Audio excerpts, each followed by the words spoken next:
we have a civil case in the courts in Gambia where this gentleman, Abdoulie Thiam, who I believe holds a Senegalese citizenship, is a Senegalese. I'm told, well, we're hearing a lot of stories now, but there's a version that came out sometime over the weekend where it is stated that one of his parents are from Gambia and that he was born in Gambia and later relocated to Senegal. That in fact he's Gambian citizen.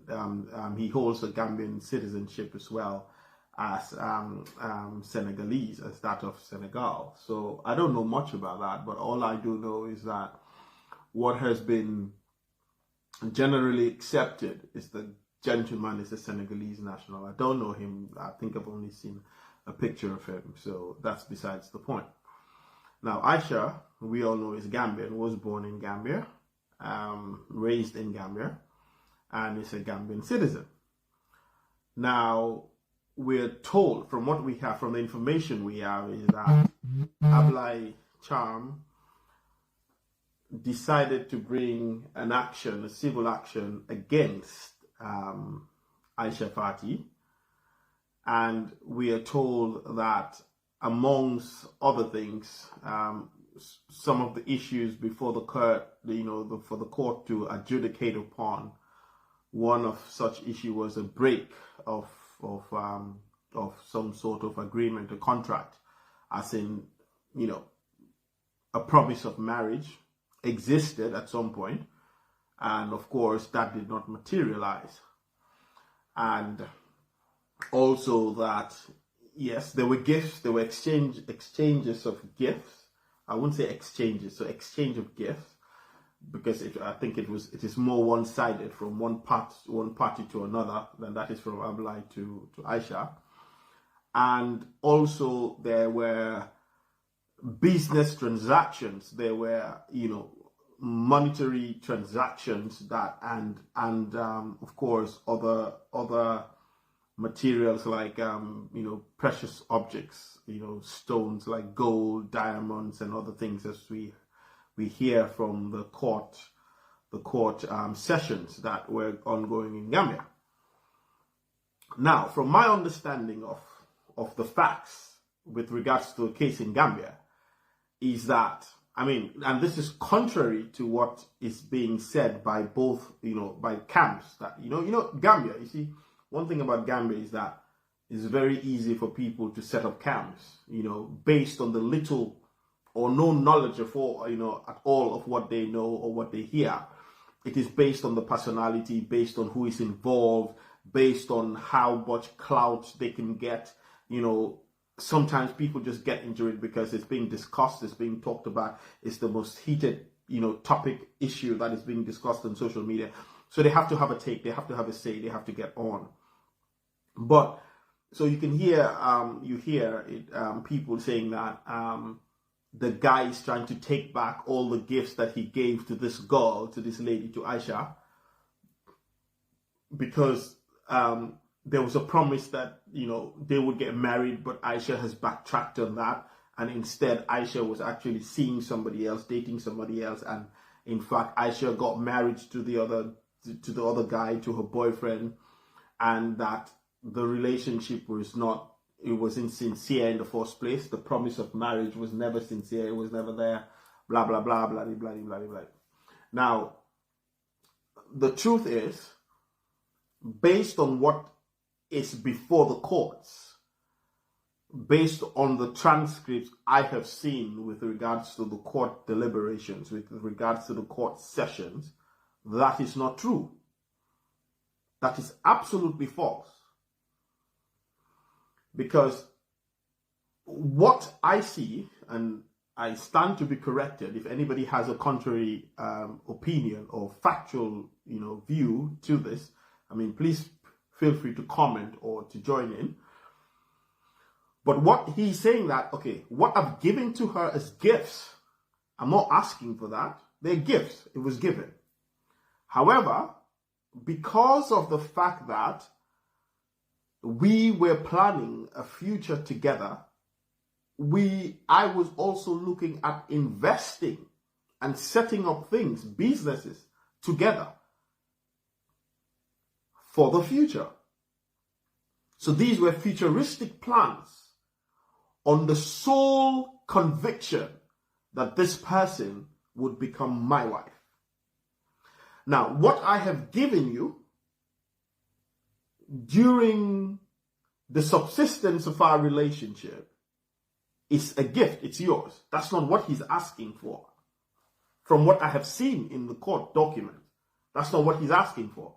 I have not seen, and anybody can correct me. I mean, I don't have a monopoly on knowledge, but I have not seen anywhere where it is stated that this particular item or this particular amount of money was given as a gift and I want it back. No, that's not what I'm saying.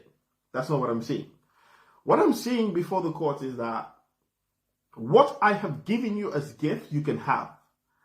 But what I have given you as investment or as my own personal transactions, money I gave you to buy a property for us when we get married, that's not a gift, man. Let's think about it logically. That's not a gift. You didn't buy a house for her because she's your girlfriend or because she's dating you. You are buying a house because you want a house where you would live together as husband and wife. That is not a gift. And nobody can call that a gift. I mean, I see people twisting things around, and it is very, very common for Gambians to twist things to suit their own narrative and their own interpretation based on who they like, based on what camp they are. But I mean, common sense and logic would dictate that we have brains and we use them for a purpose. So buying a house for when we get married, that's not a gift. That's a futuristic investment. That is a conditional investment. It is an investment for a purpose. It is an investment for a purpose. And you can look it up. I mean, I'm not a dictionary, but you can look up what a futuristic investment is, and you can look at conditional investments. Conditional investments. So yes, I'm going to get married. People do that. People date. People get into a relationship, and they decide we're getting married in December. Now, if we are getting married in December, I live in my parents' house. You live in your parents' house. We are going to buy a house together so that when we get married, that is where we're going to live. That is not a gift. That is a plan. That is absolutely not a gift. That is a plan. We are buying a house. We are building a portfolio, a property portfolio. We're doing certain things on condition that we would be getting married. Now, if we don't get married, how on earth would you advance any sort of theory whatsoever to say, no, that is a gift? You were buying a house for me. No, I was buying a house for you on condition with the idea, with the notion that we're getting married. It was a conditional investment on their futuristic plans to come together as husband and wife. That was not a gift on courtship, because it was a house, it was a property that was meant to accommodate both of them. Both of them. It was not just one person going to live there. It was a house, a property that was going to be enjoyed by both of them. That's one. Now, the issue is, I see people say that, oh, but it was a gift. You can't take it back. I absolutely agree. I will never give anybody anything and then I take it back. I will not give a gift to anyone I'm in a relationship with, and at the breakdown of that relationship, I take it back. However, if I was giving you my money to say, okay, I want you to save this for me because I trust you, you're my wife, or you're you're my fiance, we're planning on getting married, and I say, okay, I want you to keep this for me, I want you to keep that for me, and then there's a breakdown in that relationship, I'm not going to ask back for the gifts that I gave you, but definitely I'm going to request the things that I gave you that are not yours, but in your safekeeping, things that I ask you to manage for me. That is common sense. And this is what we're talking about. So let's revert. Let's go back to the legal bit. So there's a matter ongoing in the courts, and that's a civil matter. It is purely a civil matter. Now, it is in the Gambian courts. Aisha is Gambian. We're told that most of the transactions were done in Gambia. We are told now that the Thiam guy has both Gambian and Senegalese citizenship. Whether true or false is irrelevant at this point. The fact is, he brought an action against Aisha in the Gambian courts. And that is a civil matter that is ongoing. Okay. Now, the argument that so many people are making is, if there is a civil matter, if there's an ongoing matter in the courts in Gambia, then this gentleman has absolutely no right whatsoever to bring a charge or to make a complaint against Aisha in Senegal. That's one. That the Senegalese authorities don't have the legal standing to charge Aisha for an alleged criminal offense. That's two. And that thirdly, the Senegalese government has no authority to keep Aisha in detention in Senegal because Aisha is a Gambian citizen. The fourth one, which is the most illogical one, it doesn't make sense. The argument is redundant. The argument is so backward, it lacks merit, is that the government of the Gambia must intervene because Aisha is detained in Senegal and she is a Gambian citizen. I have never heard such a backward argument in my entire life. And it makes you wonder whether people would use common sense or people would allow sentiments and emotions to cloud their judgments to the extent that they refuse to even think rationally like a complete human being with 5 faculties, a thinking capacity, with brain cells. I just don't get it. And then there's a sixth argument that because there is a civil case ongoing in the Gambian courts, that it is illegal and there cannot be a separate case ongoing in the courts in Senegal. Now, my brain is not very good. I don't even know how I label them in terms of 1 to 6, but I'm going to try to deal with each one. If you're on the program and you're watching and you can comment and just tell me what I said as was 1, 2, 3, 4, 5, and 6. But what I'm trying to do is I'm going to go break it down from 1 to 6. So I'll take 1 randomly from my head to say that. So let's start with the bit about the civil matter in Gambia and whatever is going on in Senegal. So let me just explain. What is going on in Gambia is a civil matter. It is a matter civil in the sense that it does not involve the state. It does not involve an act of criminality. So neither is saying that the criminal code of the Gambia, the laws of the Gambia have been violated. No. It is not against the state.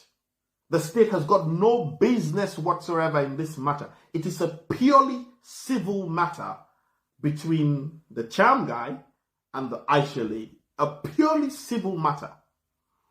Now, the argument that they're making is that because this is a purely civil matter, you cannot get an action in Senegal. Now, before we get to Senegal, you hear people make the argument, and I've seen journalists, I've seen very respectable people make the argument, but why? Let them wait, let them conclude this case first, and then they can decide if the court ruled on, say, Aisha is right or Cham is right, then they can decide what to do. No, it doesn't work like that. What is in the Gambian courts is a civil matter.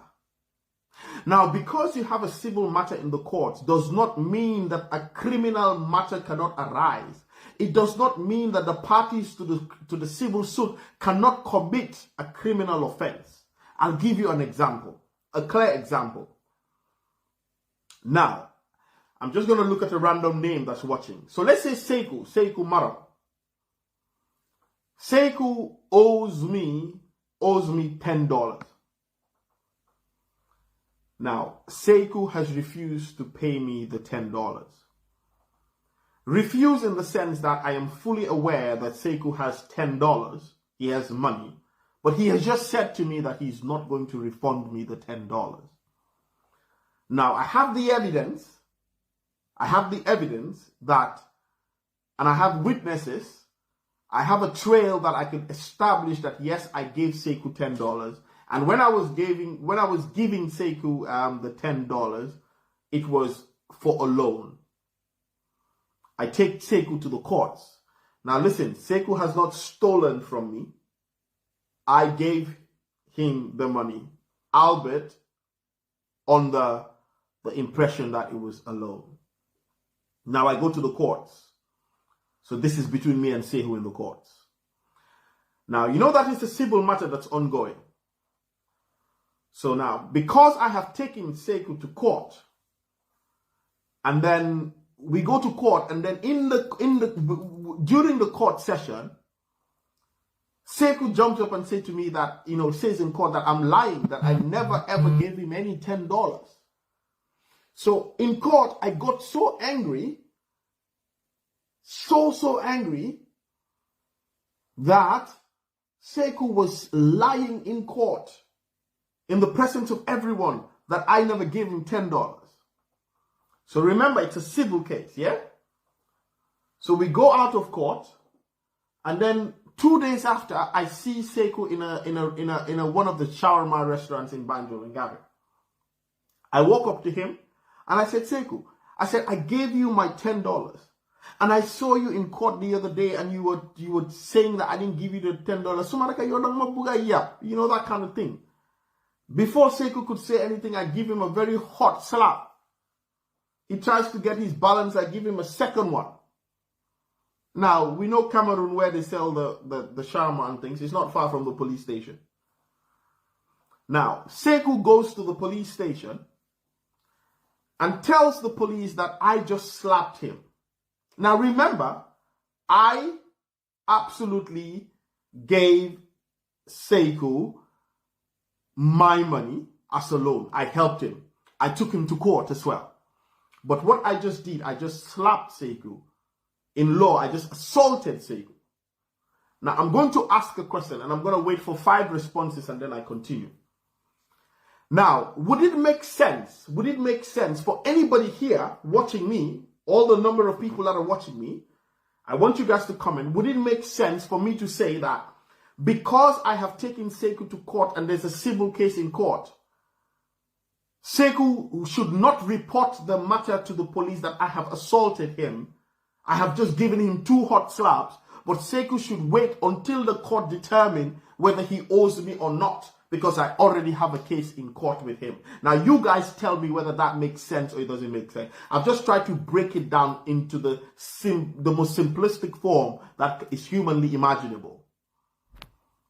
I'll just wait for 5 comments, and you tell me whether Sekou cannot go to the police and report the case, but he should wait until the case that I have in court, the civil case in court, ends, and then we take it on. I'm going to wait for your responses. Okay,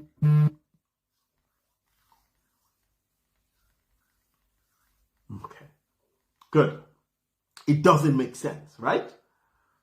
So you see how in the heart of a civil matter,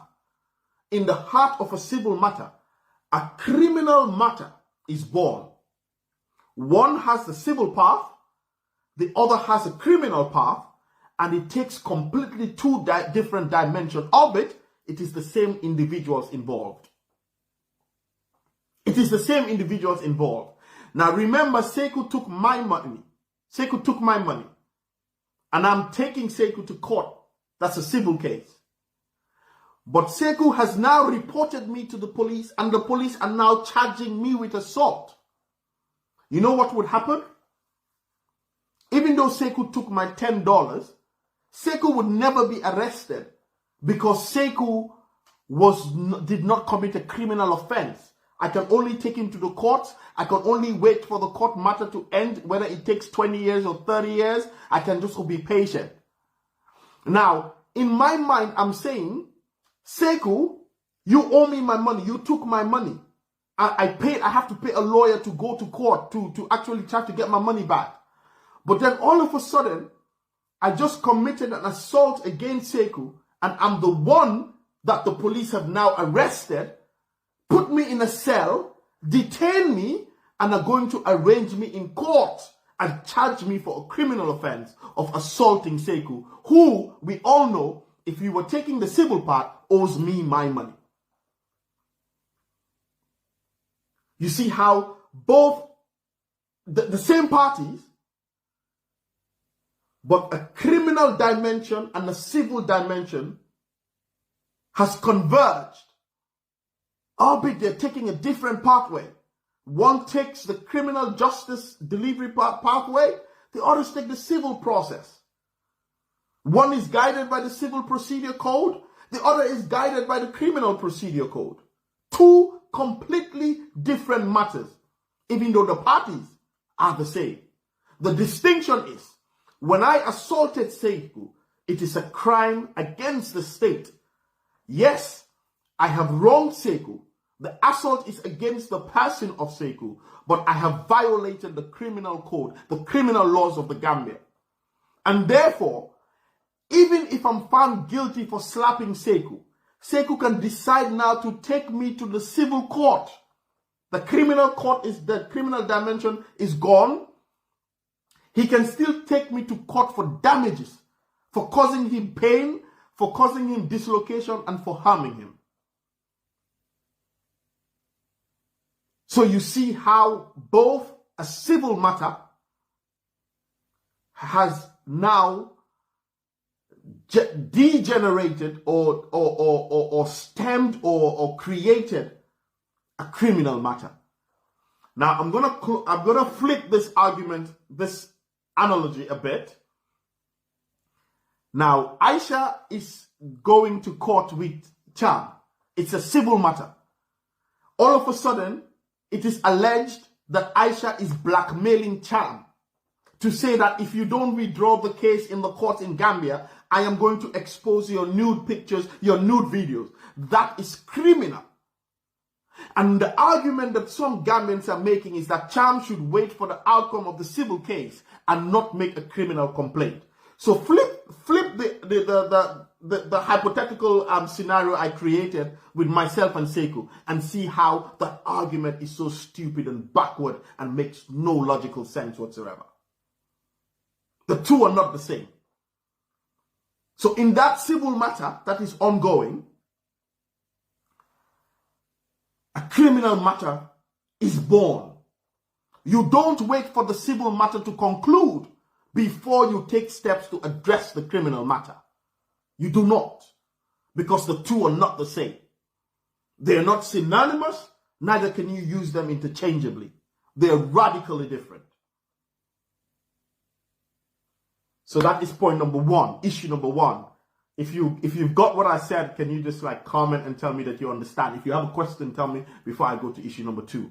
So my point, to summarize, the point I was trying to establish was to show how, because there's a civil matter that's ongoing, there is nothing illegal by Thiam reporting a criminal complaint, filing a criminal complaint, where he believes that he is being blackmailed and that is a criminal matter for the criminal courts and for the jurisdiction of the prosecutors and police in Dakar. So that is what I was trying to explain. So you see, it doesn't make sense to say that they should wait to conclude the civil case. It's completely different. One is a civil case and one is a criminal case. So that is clear. Now let's go to point number 2, which is why, because the Gambian courts are already seized of the matter, why is it that Thiam decided to report the matter in Senegal and not in Gambia? Because Aisha is a Gambian citizen. Now, let me explain. So a lot of Gambians, a lot of people, not just Gambians, but other nationalities that live in different places, especially Europe. So I'll create a hypothetical scenario. Again, just to explain the points. I like to explain things for people to understand what I'm saying. Because I know when I write, people tell me that my writings are it's difficult, people don't understand, da. So I'm going to go bit by bit and I'm going to try to explain this so that it makes sense. So you have, let me find a random name. You have Jainaba Danso. Now, Jainaba Danso lives in America. And then Jainaba Danso decides that, you know what? I'm gonna go to the bank and I'm gonna take a loan of $50,000. I'm gonna go to the stores, max all my credit cards. I'm gonna write checks, fraudulent checks, and pay people, which we all know is a criminal offense. And then I'm just gonna pack my stuff and then I'm gonna go back home to Gambia. Now, Jainaba Danso is a Gambian citizen, purely Gambian citizen, yeah? Now, he does all these atrocities, everything in America. And then he boards a plane and he tells his mockers, his friends, man parena akni, duma fi ñëwaat, you know, I'm done with this country. Hara madam tubabi, madam enjoys my halisbi. So he goes, he goes to Gambia. Now, he's done all these things in America. He goes to Gambia. He's a Gambian citizen, yeah? Now, the people he gave the fraudulent checks to, let's say they're American citizens. Let's say they're not even American citizens. They go to the police in America and they say that we have come to report that Jainaba Danso gave me a check of $20,000 because he wanted to buy a car. We gave him the car. We gave her the car. And we got to the bank and realized there was no money in the account. That is a criminal offense. Where is Jainaba Danso? He said, oh, Jainaba Danso has gone back home to Gambia. And the police say, well, we are sorry. If Jainaba has gone back to Gambia, there's nothing we can do about it. He's taking your money. I'm sorry, we will enter it into the diary. We will take your complaint as serious. When you see Jainaba Danso, you can tell us. And we will call Jainaba Danso in for questioning. And then you tell the police that, but no, I can't bring Jainaba Danso because Jainaba Danso has gone home to Gambia. Can't you go and bring back Jainaba Danso? You're telling the police this, to go and bring back Jainaba Danso. And the police tell you that we cannot do that. What rights do we have to go and bring back Jainaba Danso? On what grounds are we going to bring back Jainaba Danso? So we can't. The crime that Jainaba Danso has committed is not such a crime that would warrant us to refer it to the Ministry of Justice of the State Department in America or wherever so that Jainaba can be extradited back to the US. I will get to that later. But extradition, there are certain crimes that fit the bracket of extradition. You don't go and steal a biscuit in a supermarket. You fly and go to Gambia, and the United Kingdom, the government of Great Britain, extradite you from Gambia to come and answer because you stole a cream crackers biscuit from Tesco. No. There are crimes that fall under extradition. So I'll go back to Jennifer Danso. So you are angry that nobody is doing anything. You cannot go to Gambia and just pick up Jennifer Danso and put Jennifer Danso in a plane and come back to England. No. Now you have reported a matter. Now I'm going to ask a few questions. Do you think the government of the United States have a legal and moral obligation to call Jennifer Danso in Gambia and tell him there is a criminal complaint against you? Can you please get on the plane and get to America? It's a question I'm asking. Again, today is going to be a very interactive session. I'm going to wait for about 4 or 5 answers.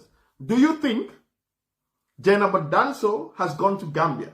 Do you think the police station that whoever reported that Jennifer Danso gave her a false check in America would ring then Jennifer Danso in Gambia and tell Jennifer Danso there's a criminal complaint against you and I want you to board that plane and come to the US now and come to this police station on 174th Street and 6th Avenue. We're waiting for you. Do you think the police would do that?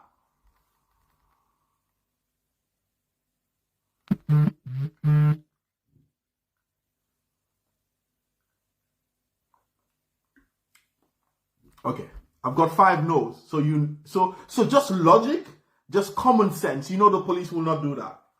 Okay. Now Jennifer Danso knows exactly what she has done, and she's gone to Gambia. Now, Jennifer Danso now, after a few years, so remember there's a criminal complaint against Jennifer Danso in America. But unfortunately for Jennifer Danso, after a few years enjoying the money in Gambia and chilling, Jennifer Danso has forgotten, like, tubabio, you know, boy, harama, fatelen, like, boy, you know, ma, enjoy. Muyaga mune, boy, be by ma demat America, boy, ma dem hustle, ni fatelen ma. Suma lock la one, ma chop alis be like ma, it's my lock. Jennifer Danso boards a plane, gets to America. As soon as he touches down on American soil, he gives his passport to the immigration department or whatever for them to process her. Bam! It comes on. Wanted in Arizona State, forged checks, theft, robbery, this, that, it comes on. And Jennifer is welcomed, put in a car, and flew straight to Arizona to be processed for the criminal charges that are waiting for her. Now, I'm going to ask a question. And Jennifer starts making noise in the airport.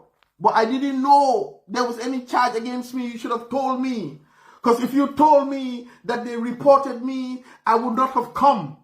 I'm sorry, I'm a Gambian citizen. You need to contact my embassy now. I need help. You cannot do this to me. This is an injustice. You cannot arrest me. You cannot do that. You have no rights. How can you arrest me without telling me that you have charges? Did you inform my government that I wrote a bad check? Did you do this? Did you do that? I'm not going. And they say to her, hey, my friend, you know what? This is American soil, boy. By the time you're talking, they say, give me your phone. By the time you're talking, they take your handbag. Oh, you need to call the embassy. Embassy, they're all sleeping. They've gone to bed. Oh, you need to call the ambassador. Oh, I need to talk to the high commissioner. My friend, you're on your way. They're driving you. They put you in one room. You're seated. Oh, I have a right to call a lawyer. Yes, you'll get that. Now, I'm going to ask you a question again. And I'm going to flip the scenario again. Was the Senegalese government under any legal obligation of any sort to inform Aisha that a criminal complaint was filed against her in Senegal? That is my question to you now. Did the Senegalese government have any sort of obligation whatsoever that they should have explained or informed Aisha in Gambia that, yes, there's a complaint that you are blackmailing this man. No. You see how logical it is? You see how logical it is? Now, whose responsibility was it not to go to Senegal? If you know you have committed an offense in Senegal, don't go to Senegal. Don't set foot on Senegalese soil. Senegal is a sovereign state. Your Gambianness, your Gambian citizen, your Gambian whatever is redundant when it comes to the fact that you have violated the laws of Senegal. You have violated the laws of Senegal. Cybercrime is a criminal offense in Senegal. And then you decide that you're going to set foot on Senegalese soil. My friend, the honest truth is you have put yourself in that situation. And it is not the business of the government of the Gambia to get you out of that situation.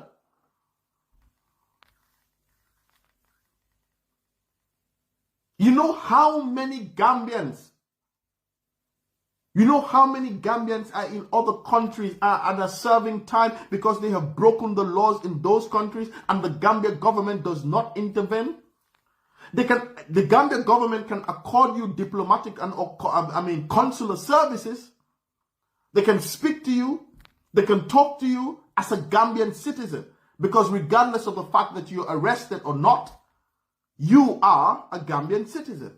And you should be accorded your rights as a Gambian, your rights as an individual, your human dignity, your life, your right to self-respect, to dignity, your right to so many things, your fundamental human rights must be established. Yes,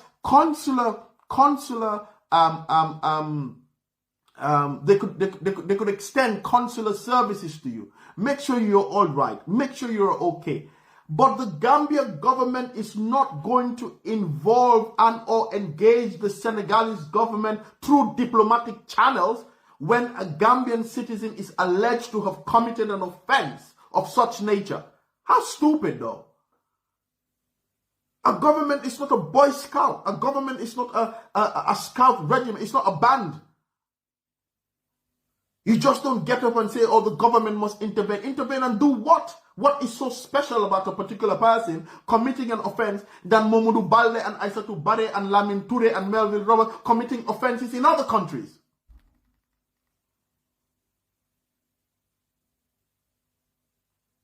What is so special about them?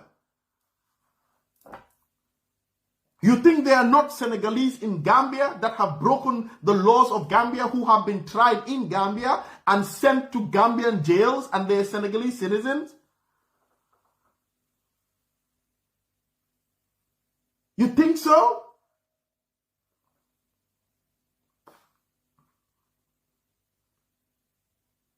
It is irrespective of what nationality you are. You tell me if you don't know of Gambians in British jails, in UK jails. You tell me that you don't know of Gambians in American jails. You don't know of Gambians in Russian jails. You don't know of Gambians that have broken the law in other countries and they detain their jail. Why is that? Is there not an outcry that these people should be accorded diplomatic protocol?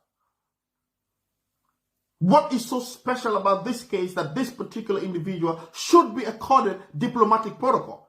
That the government should engage? What is so special about this particular individual? Under what basis should the Gambian government engage diplomatically the Senegalese government for a Gambian citizen who is alleged to have committed an offense? On what basis? Can you imagine if Senegal now starts to call Gambia and say every single arrested Senegalese, the Gambian government of Senegal would engage the government of the Gambia? Are you insane? Is it because one person is fair? Or the nice, the rapid, I had it in high places? What is it? What is so special?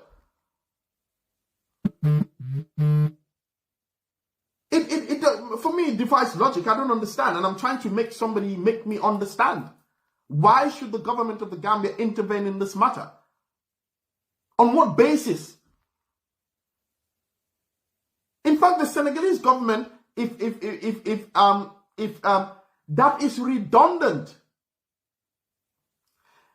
Absent, I'm sorry, but that is a redundant argument. Even if Thiam is the most influential person in the whole wide world, it is irrelevant.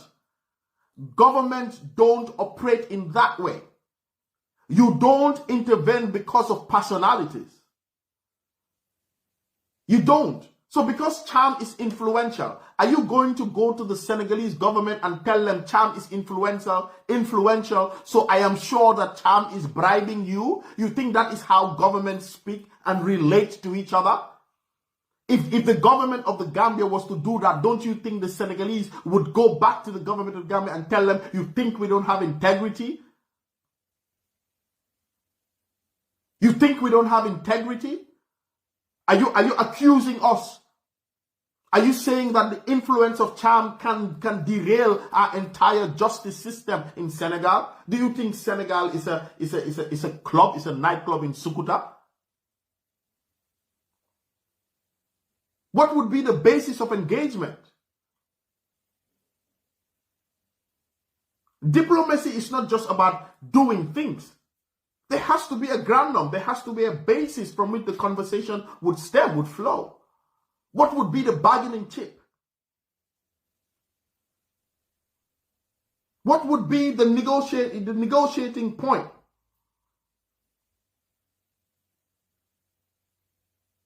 What would be the basis of negotiation when you want to talk about Aisha and say that Thiam is influential?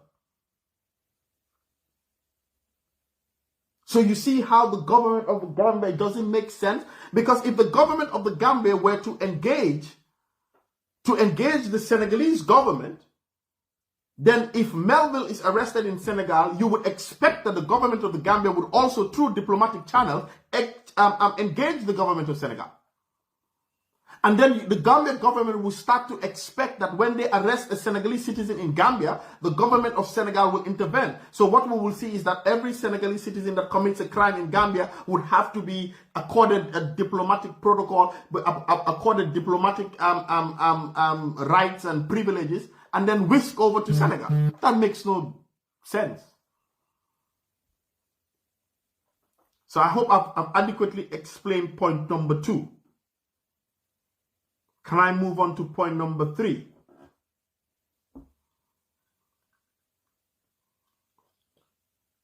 I'm reading your comments. Okay, Mustafa, a nightclub in Gunjur. I take the Sukuta back. I take the Sukuta back. Can I move on to point number 3? So point number 3 was Aisha is a Gambian citizen, and therefore Senegal has no right over her as a Gambian citizen. But I think I explained that in my previous point. I touched on that on my previous point, that it is redundant. It is redundant because Thiam is Senegalese. And one thing people need to understand is cybercrime is a whole new dimension. It's something that people need to read on and study. Cybercrime is now seen as what you would call in law an international crime. Cybercrime is seen in law, in legal, circles. It is gradually becoming an international crime. So before we had things that were reserved as an international crime. Genocide, for example. Crimes against humanity, other stuff, So it was, So cybercrime is now evolving to become an international crime, where the facts, the starting point of the commissioning of the crime and the end point can include and can span over various geographical locations. And because it spans over various geographical locations, it would invoke the jurisdiction of multiple states. Now, it is different where the crime that has been alleged was a national crime within the domestic laws of that country, and it only has a national dimension. So let me give you an example of what I mean by an international crime involving multiple states, multiple parties, and in different geographical locations. So in this instance, I don't want to delve into the facts of this case yet, but in this instance, we are told that the SIM card that actually sent the message of threat or blackmail or whatever you call it to Cham's phone was a South African number, a South African SIM card.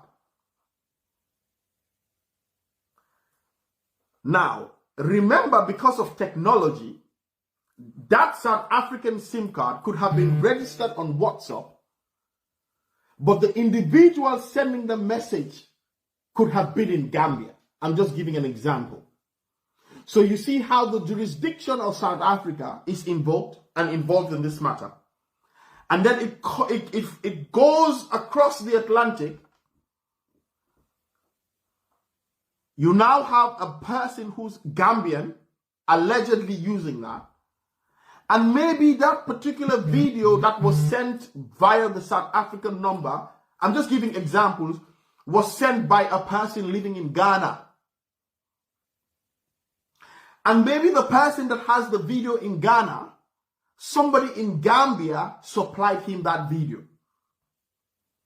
And maybe the actual video, the actual nude video, was actually done in Singapore. So you see how the issue of jurisdiction becomes a very complicated one. Because in establishing the crime, in establishing the offense, you would need to engage stakeholders in multiple states. And therefore, to say that an alleged offense of such nature has to be handled by Gambia alone, when the participants in the commissioning of this crime are not only Gambians, but it stems across board. So maybe Gambia does not have those kind of specific laws, but Senegal is a very progressive jurisdiction. And cybercrime in Senegal is not taken lightly. We are told that they can even tell the tower when those messages were being sent, when calls were being made from that number, they could tell you where the phone was, the tower it pinged on. Which is now, I mean, all of these are speculative, but I'm just giving you a hypothetical. They're saying it is within the location of where the Gambian embassy in South Africa is located. Whether that is fact or fiction, I don't know. But I'm just giving you the dimension. So this argument that she is Gambian and therefore Senegal cannot prosecute her is just stupid. It doesn't make sense. Because Cham is Senegalese. And as a Senegalese citizen, you have a right to explore the Senegal justice system. The alleged offense was done against a Senegalese person.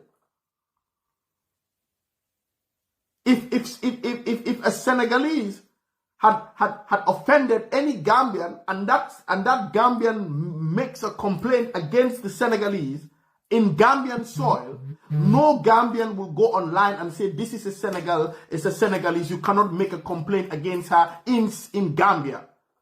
No, we've never done that before. We've seen people taking Senegal nationals to the police station.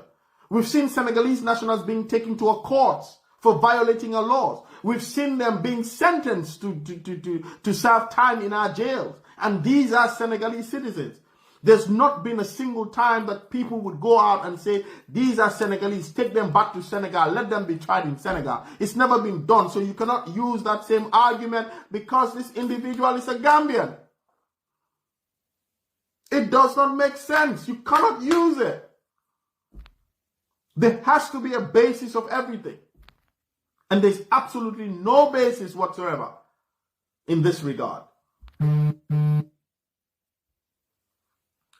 Now, what was the other point? I raised six points. 6 points. I know I've dealt with 2 in 1. And I've dealt with the first one. I've dealt with the civil and criminal aspect. I've dealt with the Gambian nationality. Oh, I like this. So, there are people that are saying that, oh, Ibrahim Fufana. Ibrahim, I was shocked when I saw that. Yes, I did. I saw Lamin Sane and the respected gentleman, and I was shocked when they said that. And then it made me realize the type of society that we have, that people speak on emotions and sentiments. And for me, I've always said this. You see, you cannot be an opposition to the extent that you become blind, that even when nothing works, even if the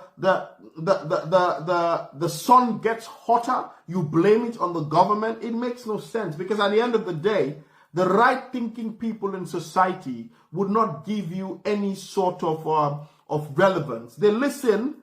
They would not come back and tell you, what you said didn't make sense. But the way they take what you say, it becomes watered down. So the respected brother, who's my very good friend, Lamin Sane, I mean, I saw him arguing on Kirfatu and making a very robust claim that the government should intervene. And I was shocked, because a person of his caliber, a person who has widely traveled, knows that it is such a redundant argument. You see, if I was on that panel, I would have asked him right there and then, contemporaneously whilst that was going on, I would have asked, what is so special about this Gambian that the government of the Gambia must intervene? Intervene how? If you have made the example of saying, okay, they should extend consular services to her, make sure she's all right, make sure she's got a good lawyer, make sure, not even a good lawyer, that's not the responsibility of the consular service, but just make sure as a Gambian citizen, she's okay. But that's all. The Gambia government absolutely cannot intervene. Intervene how? What for? And I see people citing, saying, oh, but in Russia, when an American citizen is arrested, or, they do this, they even exchange prisoner. Oh my God, you need to understand geopolitics. You see, knowledge and education is different. You can be educated, but you are not knowledgeable. And you can be knowledgeable, but you don't have a formal education. There is a distinction, a clear distinction, a fine line between being educated and being knowledgeable. Education is given to you. Education is, you're fed with it. But being knowledgeable is a self-induced art. You actually explore to have knowledge. It's a self-journey. It's a self-journey. You can't sit there and compare. You can't sit there and analyze the political situation. The geopolitics that involves Russia and America can never be compared to Gambia and Senegal or any other country on earth. One American in a Russian detention can cause a diplomatic shift that affects the entire global order. One Russian in an American jail can be the occasion of Third World War. It could be an issue. It could be a subject of Security Council resolution. It could be a debate in the chambers of the Security Council of the United Nations. It could be a General Assembly subject. You do not compare Russia and America and use that instance to back the intervention of the government of the Gambia on the Aisha party issue. It is redundant. It makes no sense. It is illogical.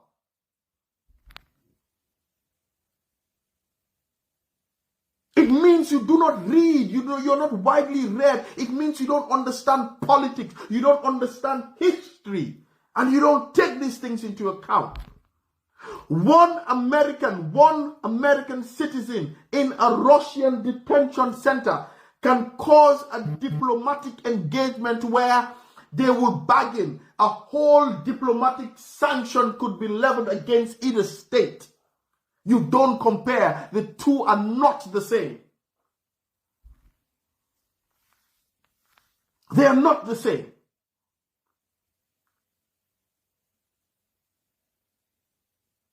There is a historical tension. It is a perpetual tension between Russia and America, where Russia and America have used their citizens as bargaining chips.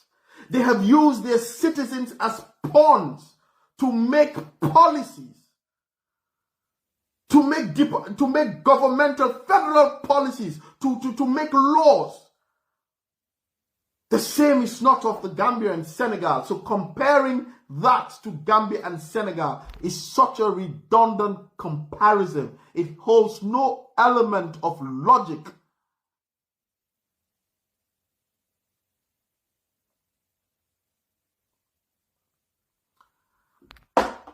Anyways, so going back to my point about the Gambia and Senegal, so this is another argument that Gambia and Senegal have the hot pursuit agreement. The hot pursuit agreement. And the argument that I saw initially is that why would they allow Aisha to be pursued into Senegal? That was one. The other was, if there is such an agreement between Gambia and Senegal, why didn't the Senegalese government ask that Aisha be extradited to Senegal based on the hot pursuit agreement that establishes or that operates between the Gambia and Senegal? Now, let me explain what a hot pursuit agreement is. It is an international law term. So basically, I'll try to explain this in a very simplistic way. And how do I do that? So, let me see. I'll just look for names. So, Ami Shailon Bensouda and Bertha Shingle are friends. Let's say they're not necessarily friends, but they know each other. Now, Amy lives in her house and owns her property. She has rights to her property. Now, Bertha Shingle lives in her own house and has her full rights in her property. So Amy can be the king of her house and make whatever decision she wants, no matter how illogical the decisions are, no matter how remote the decisions are. Whatever she says in her home, she pays her bills, she does whatever she does, that is her business. She's got right over her property. The same thing can be said about Bertha. She's got right over her property. So, if Bertha has a very stubborn cousin that lives with her, and Amy has a mango tree in her house, and this stubborn cousin would always want to go into Amy's house or stand outside and be, trying to throw, how you say back in the days, Aji mango, flocks, right? You got about throwing stones to Aji the flocks, right? Now this particular day, as this troublesome cousin was trying to get the flocks, to get the mango off the, pluck the mango from the tree with a stone, Amy was there seeing the boy. So as Amy was coming in, The boy was sending the stone to get the mango, and all of a sudden, the boy missed the mango, and the stone hit Amy's window and broke, and the glass got shattered. Now, Amy decides to go after the cousin. That's when you know that Amy has skills, boy. Boy. The cousin just bends and goes into Bertha's house and shut the gate.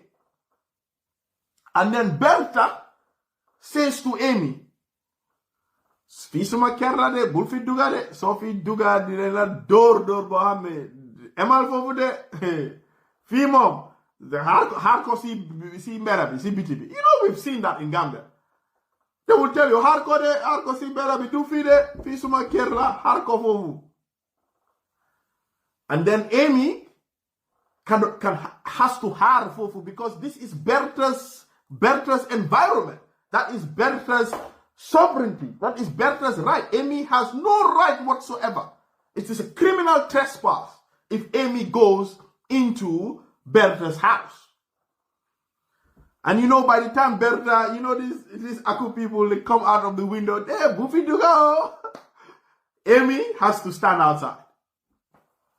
So the cousin escaped.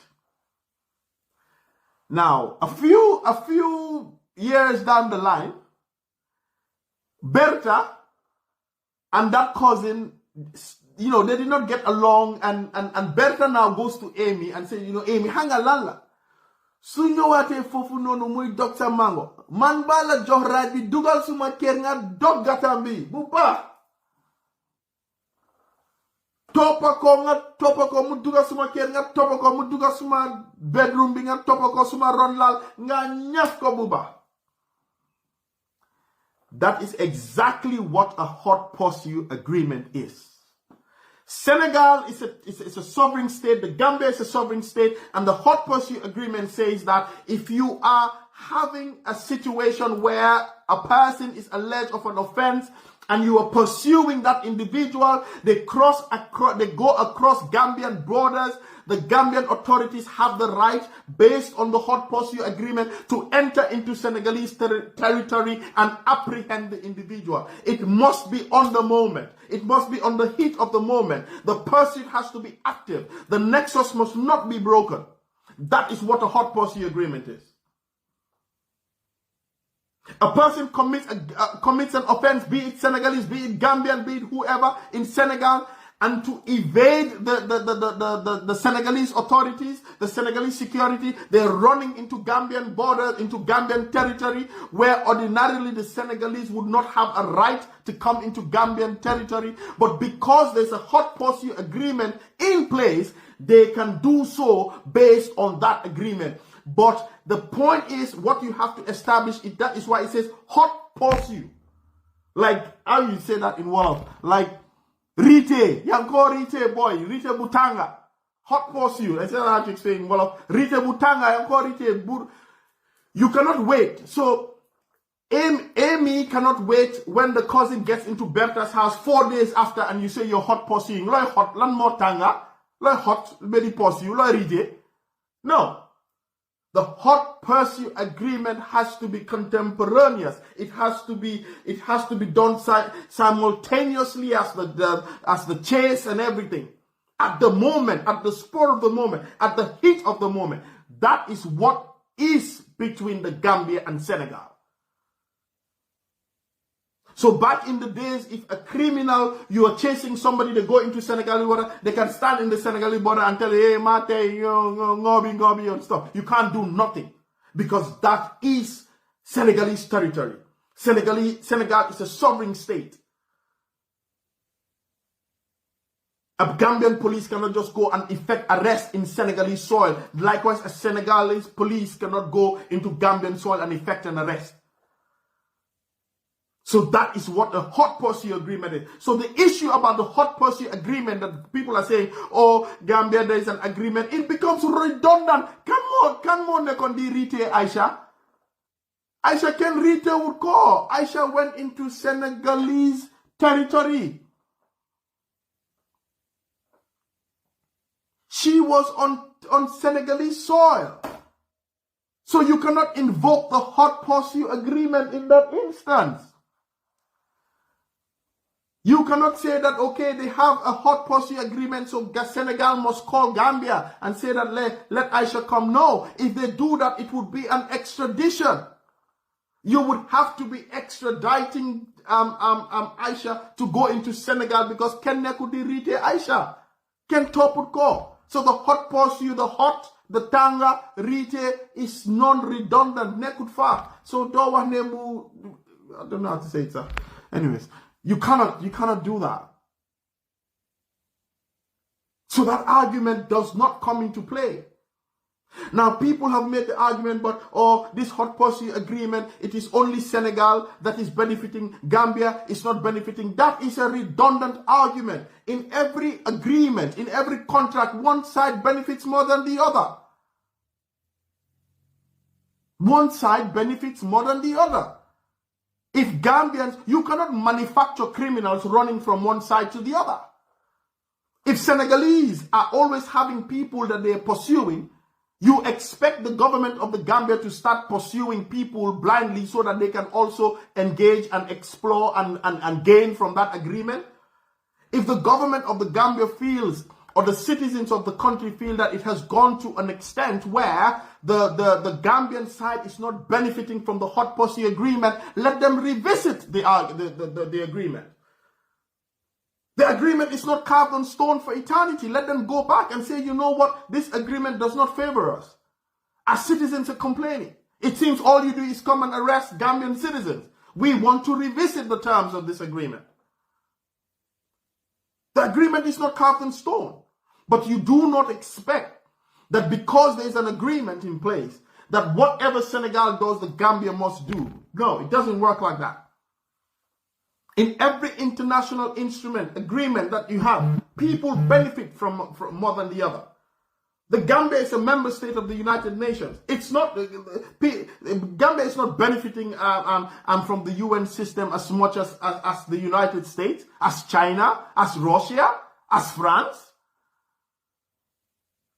Are they all members with full rights in the UN? Yes, they are.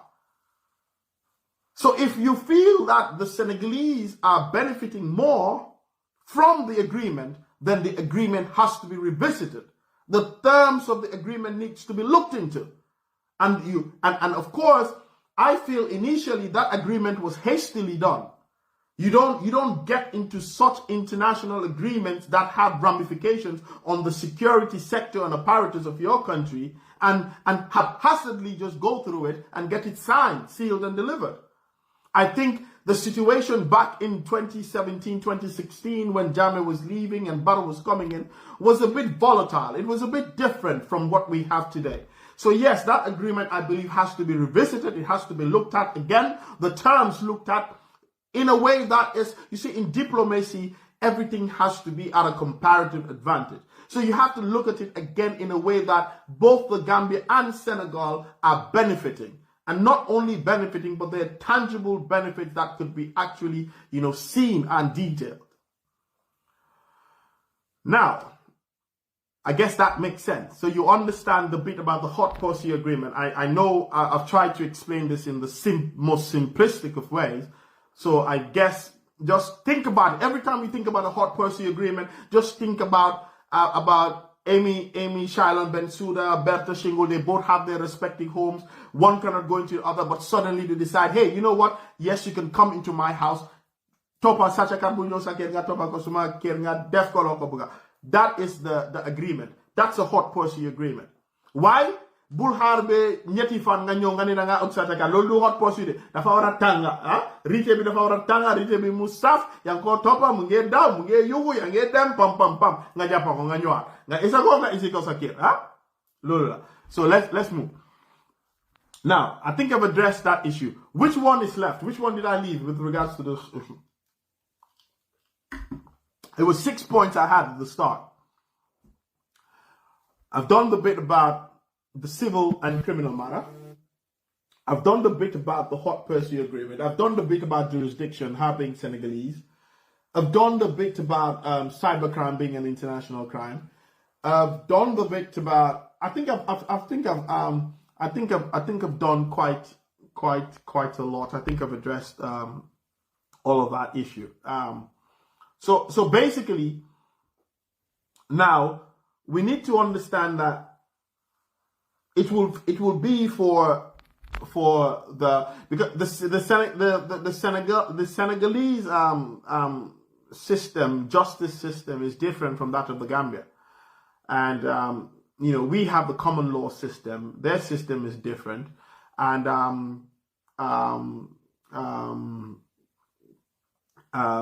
so we have to see how it plays out. How it all pans out in the courts in Senegal.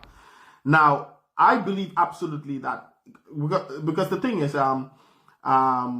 it's an issue of it's an alleged offense. It has not been established. The courts have not adjudicated on the matter yet, so we don't really know. We don't really know whether yes, this is what happened. But so far, from what we're seeing being released slowly into social media, that somebody threatened the guy. It happened. Who did? How it happened? We don't know yet. We'll get into the nitty-gritties of things as the investigations unfold and as the case, unravels in the courts. So I am not. So let me explain again. Let me go back and just say this as a disclaimer. I am not talking against Aisha. Neither am I talking for Charm. I'm just sticking to the legal bits, to the legal issues. I don't get emotional or sentimental on things. I stay out of it. I detach myself from emotional outbursts, sentimental outbursts that will make me look crazy, that will make me look like, I don't have common sense, I don't have brains, I'm not using it. I'm just looking at the legal bits, the argument that is being made, or Nila or Nalila, no, just to show you that this is what is ongoing. These are the legal issues. This is my own interpretation and my own understanding of what is going on. Now, let me just address something that I saw. Cham too should return our money. Ibrahim and Marina, Cham too should return our money. Let me just make this. You see, it is very sad. It is very sad because the average Gambian does not read. Not only does the average Gambian not read, but they don't research. Now, because it is being said that Cham should have built a hotel, a lot of people are saying, let's not return our money. Return our money. But nobody is looking at the fact that this was supposed to be 100% pre-financed project. The government of the Gambia never gave Cham a single dollar. They never gave him a dime. So people have to speak with authority. Don't come and just make rash, negligent comments just because you've been fed something. It was a pre-financed project. Okay, nakalai wani free finance, moi. Okay, I gotta do this because I don't think people even understand what pre-finance is. Pre-finance means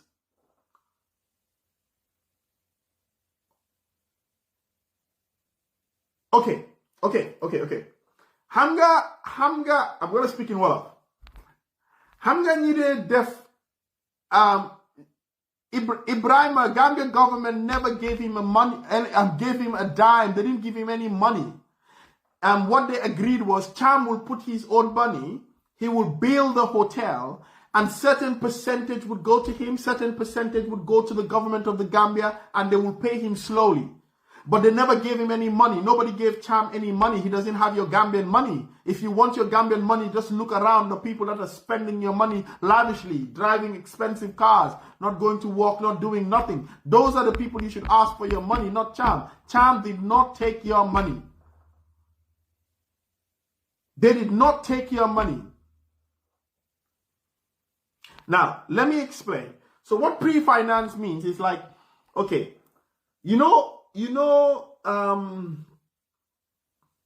nga dem si nit nga ne ko amulo halis but dama balal ma de dama buga nga jëndal ma taxi. So ma jëndalee taxi, man dina dawal taxi bi. Léegi hanga yow $100 nga def si taxi bi nga jëndal ma taxi bi. So man léegi dina bugg di dawal taxi bi, ma ñëw ma jox la like bés bu nekk lu ma am ma jox la. So léegi sa $100 bi su jeexee hanga yow jël nga sa $100. So léegi yow xaalis boo dugoon si taxi bi yow am nga ko. So léegi nag taxi bi luñ dawal yow ma jël $50 yow ma jox la 50. So ñu nekk di dem noonu ba after 5 years, after 1 year, man nag yow fekk am nga sa xaalis bi, jël nga profit bi séedu nañ ko, léegi man nga bàyyi ma taxi bi man ma moom ko. That is the best way I can explain on what pre-finance means. Right? It's the best way I can understand and explain pre-financing. So you see, the guy, amul xaalis pour jënd the taxi, but somebody moko jëndal the taxi, they pre-finance the taxi. So léegi kooku su waxoon ne ma ngee jënd taxi and then jëndu taxi bi, duma mën a dem ma ne ko danga sàcca suma xaalis, because du suma xaalis dafa waxoon daf ko jënda, léegi jëndaatut ko, loolu suma affaire la. You know, loolu man ma def lu ma def, ma ñëw ma choose la, ma ne yow ding ma jëndal taxi. Te du ma ngi gisoon keneen ku ma wax pour mu jëndal taxi, waxuma si dewuma si gaay. So it's finished. So léegi da ko wax ne isi sa xaalis, amul joxuloo ko xaalis. The land, even land boo ko jox pour mu bil fa, mu ngi si yow, sa dëkk la, nga jël ko nga wax ne ok bil loo hotel jël naa suma land moomatu loo ko, mu jeex, yow nga dem fale, man ma dem fale, ñu ñëpp mu dem këram mu nelaw. Simple. It's just so simple though. So that's what it is. So he was never given any money. It was a pre-financed project. So you need to just understand. I mean, the people are running away with all, and I think that is what is going on. So you see, the average Gambian is looking at this case as, the Fasacha Sunhalis. Sunhalis la jel mu joko Aisha. No, that's not it. Johun ko Ben Halis. Anyway, somebody said something that they wanted me to talk about, and then now I just forgot. Can you educate? What is it? Come back. Can't find it there. I think it was Abdullah. You sent a text. You said, can you educate people a little about the crime of extortion, blackmailing, because I keep missing it. Can you educate a little about the crime of extortion, blackmailing, because this is becoming increasingly used against victims? So I'm kind of confused, Absent. When you say it's being used against victims, that threw me off. So can you just qualify that? Anyway, so I think I've explained that bit. Like I said, today it was just my legal analysis. I know some people are going to say, oh, Mungia support Cham. Okay, Mungia them against Aisha. But I know those are like idiotic people. They will always say stuff. Like, man, Hamani, they against Aisha. I was just explaining the legal bits. Man, for later on, if I have my facts right, I will come back and explain and talk about the legal issues. In fact, I said I was going to talk about the moral aspect. I'm not even going to get there. I'm just sticking to the legal side. And then I will find another day. I'll come back and talk. I'll come again and talk about the moral side of things, bring in the facts. But now it's just sticking to the legal issue. I'm not speaking for or against Aisha or against her. I was just saying the facts of what I believe is the reality in this matter. So now, guys, if you want to join in, you can come on. Now, the thing is, Absent, it's difficult to talk about it because we don't know what the position is. I'll have to inquire. I don't know what the position is on with regards to Gambian law, with regards to that, but I know in England, for example, they have what you call revenge porn law. So that is a crime. You can't do it. I think the exception to that is where one person threatens to or one person exposes you and then you do the same, or threatens to expose you and then you threaten to expose the person. So that becomes I think an exception to the rule. But that is a serious crime, But like I always say, for me, I think it's just how people do it. For me, if okay, I know it wouldn't happen, but if somebody were to threaten me to do that, I'll just tell you I'll do it myself. I'll do it myself. What's up? I'll just say to you straight up, you know what, I'll do it myself. You just go ahead. Go ahead. And sometimes, you see, I know of an instance where sometimes the threat is kind of different. So I know from an instance where probably it was a married couple, so let's say the wife was cheating on the husband with a guy, a young guy, somebody who was way younger than her. And this was ongoing for a year or more. And then I think something happened, and then the lady wanted to end it. And when she said she was going to end it, then the boy said to her that, well, I'm going to send your husband every single thing that we had done and we have shared together. And because of that, the girl had to keep the relationship ongoing. So it's it was a no stopping thing, because if you stop, it destroys your marriage. So why stop? So that was it. But eventually, anyways, when I got involved, I just told her, I was you know what? I said, I'll tell you something. I said, go and tell your husband. I said, that's the only way you can stop it. Go and tell your husband. Let it come from you, because when you tell your husband, you speak in a different level. You make your husband understand in a different way. Don't wait for somebody to blackmail you. Don't wait for somebody to issue that threat. No, go and tell your, because you know what? It will never stop. It will be perpetual. Because when will it stop? It will never stop, because it will continue ongoing, and then you have to do that for life. So just go, sit.